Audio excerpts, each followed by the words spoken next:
BJP देश बर्बाद कर रही है, वोट नहीं डाल पाएंगे आप। ये परिवार चाहता था कि हमें चाय पिला दे, हम इसके घर आए। आप बताइए, चीनी चाय की पत्ती से लेकर कोई सामान नहीं ला सकते। उस बेटे को इस सरकार ने ठंड में नंगा किया था। अरे हम तो कहते हैं उस बेटे से तुम क्यों नहीं गला मिलते हो जाकर के। मैं जानता हूँ और ये बात आप भी जानते हो। और जब मैं पहुंचा हूँ तो मैंने वो बाइट भी सुनी है, एक चैनल के माध्यम से कुछ खबर आई, हालांकि मैं सिग्नल या उसके नेटवर्क ना आने की वजह से मैं नहीं सुन पाया। जो बात मुझे समझ में आई कि वो परिवार नहीं मिलना चाहता। ये उसकी भावना है और उसको उसकी बेटे की भावना नहीं हो सकता हो। कुछ ऐसे नेता हैं जो उसको समझा रहे होंगे कि तुम मत मिलना, तुम उनको नीचा दिखा दो, अपमानित कर दो।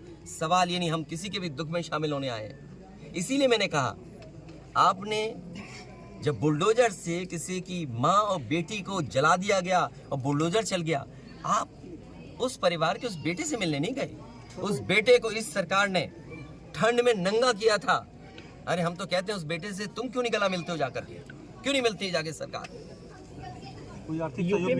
मैं आर्थिक सहयोग इस परिवार की भी, और अगर वो परिवार कहेगा तो मैं उस परिवार की भी मदद करूंगा। अगर पढ़ेगा लिखेगा, जो पढ़ाई करना चाहेगा, जो मदद कहेगा मैं करूंगा मदद। यूपी में इस परिवार की हम मदद करेंगे और मैं सरकार से कहूंगा कि अगर वो सरकार मदद करती है तो दोनों परिवार की मदद करें। सर, जो इंडिया गठबंधन में मध्य प्रदेश में समाजवादी कांग्रेस और सरकार की तरफ से ये कहा जा रहा है कि न्याय हो रहा है, मगर यहाँ साफ साफ दिख रहा है जातिवाद हो रहा है। इसको किस तरीके से देखते हैं? सबका विकास, इसीलिए मैंने कहा, देखिए योगी की सबसे बड़ी परिभाषा यही है, जो दूसरे का दुख अपना दुख समझे। मुख्यमंत्री जी को किसी के साथ भेदभाव नहीं करना चाहिए अगर वो मुख्यमंत्री उत्तर प्रदेश के हैं, और किसी भी घटना से राजनीतिक लाभ नहीं लेना चाहिए। अगर इस सरकार ने न्याय दिया होता, न्याय पहले दिन से देना शुरू किया होता, तो शायद हम लोगों पे भी दबाव नहीं बनता कि हम आते हो घर परिवार के लोगों से मिलते आकर। सर, कांग्रेस के लोग कह रहे हैं कि आप बीजेपी को फायदा पहुंचाना चाहते हैं मध्य प्रदेश में। देखिए सुनिए, ये बात भी कांग्रेस के मुंह से अच्छी नहीं लगती। सर, यूपी में बदला लेंगे उसका? नहीं, बदला बदली बात बंद करो। देखिए, ये विषय इसलिए मैं नहीं उठाना चाहता हूँ कि ये हमारे लिए देवरिया कांड बड़ा विषय है और न्याय में संतुलन हो, न्याय में संतुलन हो, ये सरकार की जिम्मेदारी है। देवरिया कांड मैंने पहले से कहा, ये समाज के लिए और मनोविज्ञान के लिए ये बड़ी चीज़ है कि आप समझें कि अगर एक परिवार के साथ घटना होती है तो दूसरे परिवार का मनोविज्ञान क्या होता होगा। और ये डीएम ने खुद कहा कि ये रिटेलिएशन में घटना हुई है और फिर शासन प्रशासन के लिए और न्याय के लिए ये बड़ी जिम्मेदारी है। सर अच्छा ये बताइए, गाड़ी उठा ले गए, ये परिवार चाहता था कि हमें चाय पिला दे, हम इसके घर आए।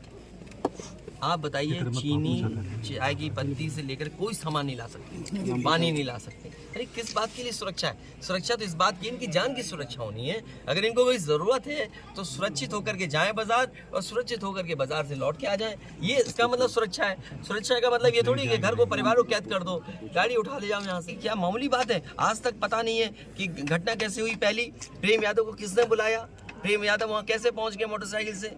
उन्होंने कभी जमीन ली, उनका भाई बेच रहा है। अब परिवार की बातें क्या मैं बोलूंगा जो मैं जानता हूँ या आप जो जानते हैं, जो आप जानते हैं। विवाद आपके ही शासनकाल से चला आ रहा है। अगर जमीन बेच रहा है, मुख्यमंत्री जी, एक भाई ने बेच दी जमीन, इन बातों को मैं कहूँ क्या वो परिवार अपने भाइयों के साथ कैसा व्यवहार करता था, ये बातें मैं कहूँगा क्या?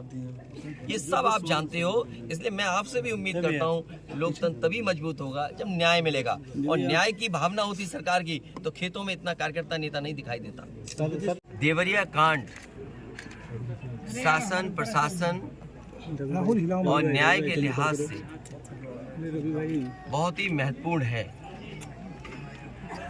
और जिस तरह की घटना हुई है हम सभी लोग मिलकर के उस घटना का निंदा करते हैं। ऐसी दर्दनाक घटना उत्तर प्रदेश में देखने को नहीं मिली। इधर ऐसी घटनाएं नहीं हुई थी कि जहां पर इस तरह का घटनाक्रम हो कि लोगों की एक साथ इतने लोगों की जान चली जाए। जिस समय घटना हुई उसके बाद सभी चैनल, टीवी और सबने जानकारी देना शुरू कर दिया। मुझे याद है मैंने डिस्ट्रिक्ट मजिस्ट्रेट का वो बयान सुना जिसमें यहाँ के डिस्ट्रिक्ट मजिस्ट्रेट ने कहा कि घटना के बाद रिटेलिएशन में दूसरी घटना हुई है। तो ये विषय शासन, प्रशासन और न्याय के लिए महत्वपूर्ण इसलिए बनता है कि अभी तक सरकार जो जीरो टॉलरेंस की बात करती थी, घटना पहली कैसे हुई उसकी भी सच्चाई अभी तक सामने नहीं ला पाए।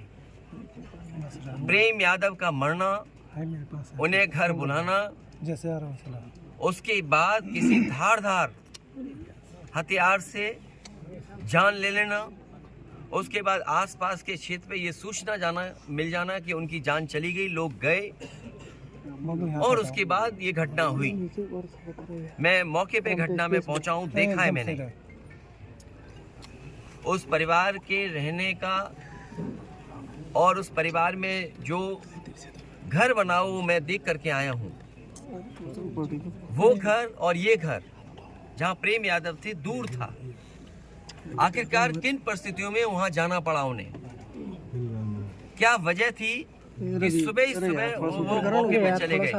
अगर किसी की नियत मंशा ये थी कि उसे हमला करना है या उसकी नियत और मंशा ये होती कि उस पर हमला होगा तो वो तैयारी से जाता, किसी भरोसे के साथ, और अपनी मोटरसाइकिल से यहाँ से वहाँ प्रेम यादव पहुँचे। उसके बाद उनकी जान ले ली गई। मैं यही कहना चाहता हूँ इस मौके पर, मुख्यमंत्री जी का गृह जनपद है, मंडल मत बोलिए क्योंकि दूसरा जिला बगल का जिला भी घर मानते हैं। देवरिया, गोरखपुर, कुशीनगर, महाराजगंज, वो अपने आप को दावा करते हैं कि वो घर है उनका और जनता ने वोट भी दिया उन्हें। लेकिन जीरो टॉलरेंस वाले लोग इस तरह की भेदभाव फैलाएंगे, इस तरह की घटना होने देंगे और फिर उसका राजनीतिक लाभ लेना चाहेंगे आप। ये जितनी भी तस्वीरें आई हैं जो बीजेपी के नेताओं की आई हैं, तस्वीरें मैंने देखी हैं और लोगों ने चर्चा की उन तस्वीरों को देख करके, बीजेपी के लोग घटना से राजनीतिक लाभ लेना चाहते हैं। मैं उन्हीं बीजेपी के नेताओं से पूछना चाहता हूं कि जिस समय विकास दुबे उसकी गाड़ी पलटा करके इनकाउंटर किया था तो क्या उसके परिवार के लोगों से आपने गले लगाया था, गले मिलने गए थे आप? और याद कीजिए वो जगह कानपुर देहात की जहां एक पिता के सामने उसकी पत्नी और उसकी बेटी की जान ले ली बुलडोजर ने आग लगा करके।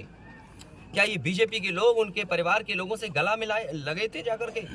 और मुझे याद है जब उसका परिवार का बेटा डीएम आवास में धरना दे रहा था ठंड में, उसके पूरे कपड़े उतरवा करके पुलिस ने पीटा था, उसको मारा था।